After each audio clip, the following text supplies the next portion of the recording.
Hello everybody, hope you're doing really well. Today we're doing a very special video on the history of Anderson shelters and their use and their function. So what I suggest is you come along with me. We're in the heart of Sittingbourne in Kent and I've got a very special permission visit. I won't say too much, you're just going to have to watch and find out, aren't you? So come on, let's go.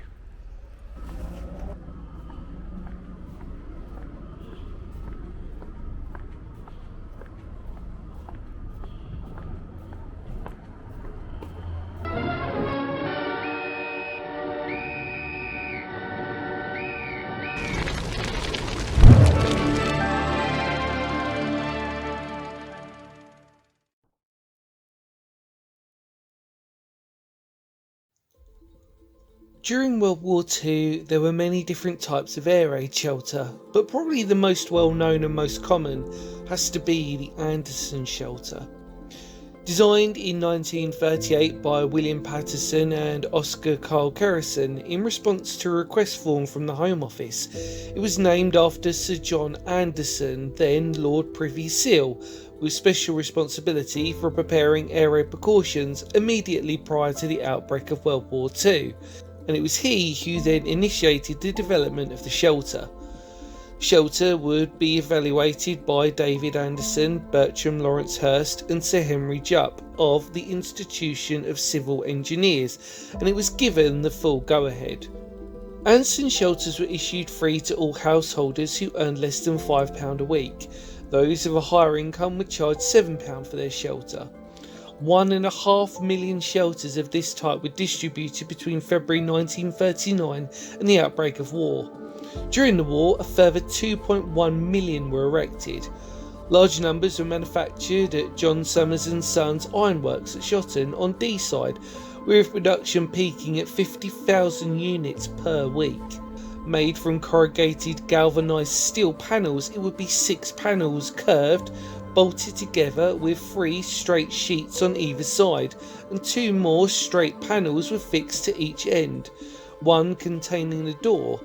A total of 14 panels, although in rare cases this could be longer and involving more sheets. They would measure 6 feet in height and would be buried with soil, having the only access via the door. It was common that to make use of the space using the earth on top, people would plant flowers or vegetables, even having competitions for the best planted shelter. Although the shelters on the whole performed well in protecting civilians, their one major flaw was that they would easily flood during wet weather. At the end of the war, households who received an Anderson shelter were expected to remove their shelters, and local authorities began the task of reclaiming the corrugated iron. Householders who wished to keep their Anderson shelter could pay a nominal fee. All in all, there's no question that the Anderson shelter saved lives, and if anything proved a much needed psychological support for when the air raid sirens rang, and it's why when looking back at this small and humble shelter, it really played a massive role during World War II. So, let's take a look inside.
Well, hello everybody.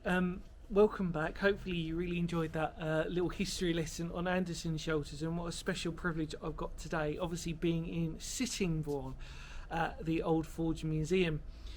I've had very special access and permission to visit basically their Anderson shelter, their recreation of an Anderson shelter. we're going to take a look inside to give you sort of really an idea of what one would have looked like roughly in a sort of reenactment kind of stage. It's a beautiful day today, and I sort of think to myself, there's no better place today that I'd rather be than actually strangely documenting something so unique as this Anderson Shelter in, like I said, in Sittingbourne in Kent. Wonderful. This museum's really special as well, and what I'll do is I will put a link down below about the museum, should you be interested and should you want to, more importantly, visit it. So without further ado, let's take a look inside, because I think this is pretty cool. Come on. Right, let's go take a look.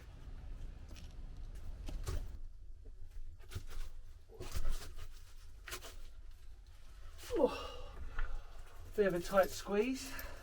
Let's get some light on this. There we go. Very, very cool. Ooh. Right, let's talk about it. So we're sitting down, and I'm just going to sort of talk to you about it, really. So as I mentioned before, at the Old Forge Museum, which is a wonderful place, reenacting World War II, and it's remarkable. I've got kind permission to be shown around by Kevin as well, and obviously big thanks to Kevin if you're watching, mate, and thank you for allowing me access to this Anderson Shelter, because obviously the premise of this video is really to talk about the history of Anderson Shelters. But what I'd like to talk about before is I'm actually sitting here reminiscing about them. In the link below, I will put down Sheerness's Anderson Shelter, which is an abandoned area, Anderson Shelter, and obviously that one's seen better days, as you can probably tell, even me just talking about it. And it was used at one point for homeless people, sadly, who were using it as a form of refuge. Being in one that's reconstructed is really interesting, because obviously sitting down here, you can imagine actually one of its flaws in its design, obviously as you sort of knew from the history sort of like lesson of it, obviously, was that they would be prone to flooding. And by being prone to flooding, you can imagine with all of the clothing and the bedding that is put on these, that they would obviously soak up the water. And on a very damp day, not too dissimilar from a day like this, to be honest, it's quite cold, it's damp, it's not the sort of place that you'd want to be. However, you know, if the bombs are going over, you've kind of got no choice to sort of like, but just gain shelter in here. What's really good also about this Anderson Shelter is that obviously, as you noted on top, they are growing vegetables and plants just literally as it was, really. I mean, like, you know, this is a reconstruction. What more can you sort of ask for? But it's wonderful just to see everything in situ, and obviously it gives you out there a wonderful sort of like vibe about this place. And like I said, you know, visit here if you're from Kent, or even if you're not from Kent and you do want to travel down, I thoroughly recommend just checking out the museum regardless. It's a wonderful place. But like I said, go down and check the video link below. Because it's really important that we try and maintain these places and keep like giving them a purpose and for people to visit them. And like I said, I thoroughly recommend this. And obviously for me, it's in Kent, so you know, what more of a promotion do you need, really? But yeah, it's cramped. It's strange, like sitting in this. It feels strangely to me. Well, it might not to some of you, but it obviously, for obvious reasons, it feels more cramped in this one than an abandoned one, because obviously you've got everything in here. So you feel even more sort of like, you know, confined in. And you can imagine, obviously, if there's a family in here, for example, you know, it's definitely going to get warm. You know, it's going to get warm. You're not going to need to sort of shout at anybody, you know, it's like very, you know, it's just got that feel. As obviously you can imagine, very, very small. So conversation must have been interesting. You can imagine people playing cards or like, you know, boiling the old kettle. And obviously with this one, it's a clear sort of structure of it being the three-panelled Anderson Shelter. Like I said in the history lesson, I want to make it very clear, there were sometimes there was sort of, technically we call them variants, I suppose, where they'd basically put extra corrugated sheeting up to extend the Anderson Shelter. Sometimes, like I said before, this is your genuine standard Anderson Shelter. We've seen one of those in Westerham as well, where they've got reused, and that was great because it had the maker's mark on that as well. In fact, I think I will put that in the link below as well for you, so you get an idea of what I was sort of talking about. And obviously being repurposed as well, because what would happen is, as you were aware, that most of them could be used as sort of like little pig dens for farmers. They'd take the sheeting and they'd use it for different purposes, or they'd just sell it off to make money from the actual metal themselves. And then some, remarkably, stayed exactly where they were. And that's obviously where you've seen them on my channel before. But it is a nice little cramped little thing to come down into. Now, as I mentioned before, I'm 5'10", 5'11", just shy of 5'11". And to get down into this, it's quite an interesting sort of way. You really do have to sort of properly, even with the steps, it is still a nice little sort of cozy sort of like tuck in and like try not to bang your head on the way down. But what an amazing reconstruction. Absolutely fascinating. I love it. And I'm so grateful to have come here and to documented it, and obviously to show you. More importantly, if you do feel the need that you do want to come down and check out this Anderson Shelter, then I thoroughly recommend you should do it. It's an absolutely wonderful piece of World War II history, and it just tells a story. But the whole museum tells a story. So again, like I said before, go and check this place out. Anyway, I think we better head out, don't you? It's even now, it's like, I'm not claustrophobic, but you can just imagine the fear and the panic as the air raid siren was sort of going off over the head, knowing that these German bombers were just sort of like flying over, obviously dropping their payload. Must have been very, very frightening. But a positive, an outcome of this was that actually with Anderson shelters, which doesn't really actually get spoken about, it did bring an element of communal gathering, because a lot of people, and there's some beautiful images out there of like lots of Anderson shelters in people's sequential gardens. So you could talk about it, and like I said before, they had competitions, that sort of British sort of like strange humour of like, let's make this shelter that's meant to protect people's bombs are going off being really pretty, growing vegetables and stuff. It's a wonderful, wonderful, wonderful bit of like quirky Britishness, which I absolutely love. It's like it's just amazing, really. But like I said, the most important thing about these was these genuinely saved lives. And we've got to really sort of understand that this is the reason why I'm doing this video. This is the reason why we're sort of doing this. These did serve a huge purpose and a huge sort of form of protection for innocent civilians and families who were literally from London, Sussex, Kent, Essex, most of our home counties, and even up north on occasion. So, anywhere where these German bombers were sort of going. So it's essential, you know what I mean? It was, and again, like, I always think to myself, like, reminiscing sort of himself, if you're a London little family, like a little Cockney little family, and you're all here having a cup of tea talking, it must have been a wonderful little atmosphere, do you know what I mean? Really brings home to sort of like, I love Dad's Army. And it just really brings home that sort of like idea of like, people just bring out cups of tea and biscuits, and just, that community that unfortunately we seem to have lost in many years now, which is sad. So actually a thing like this just reminds us, even though it was used in World War II, as a wonderful form of community. But anyway, hopefully you really like that. Let's head out. Well, I say head out, I'm going to have to sort of tuck and roll. Bear with me.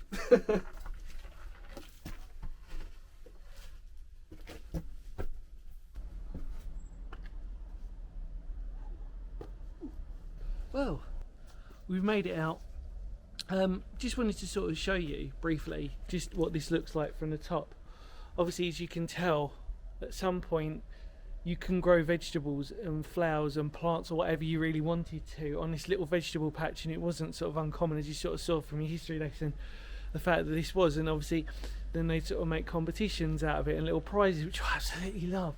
Isn't that really special? But look, history is just amazing, isn't it, when we sort of see stuff like this. I'm very grateful for the people at the Old Ford Museum, especially Kevin, who's kindly allowed me access to film today. Wasn't that cool?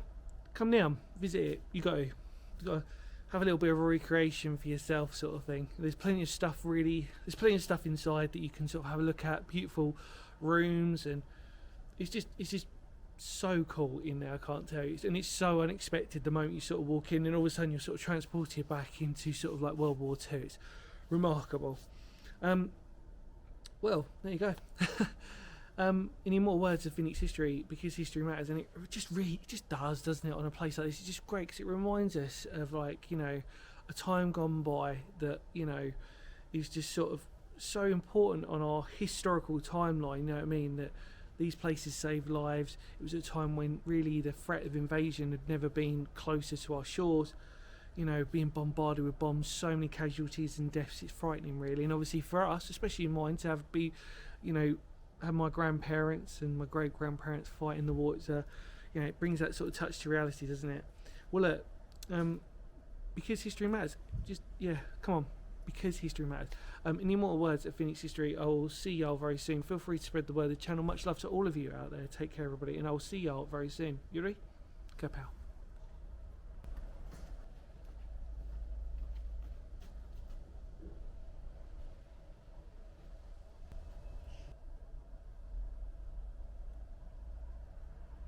After morning, they dug themselves out of the wreckage. Good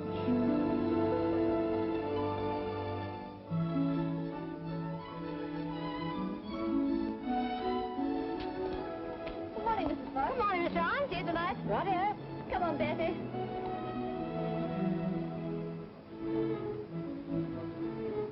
Would you like to sit down? Thanks. Morning, Miss Ryan. Sleep well? Fine, thanks. Wasn't it a quiet night? What about the one that came down about 2? No, I didn't hear it. Did you? No. Oh, we're getting used to them around here.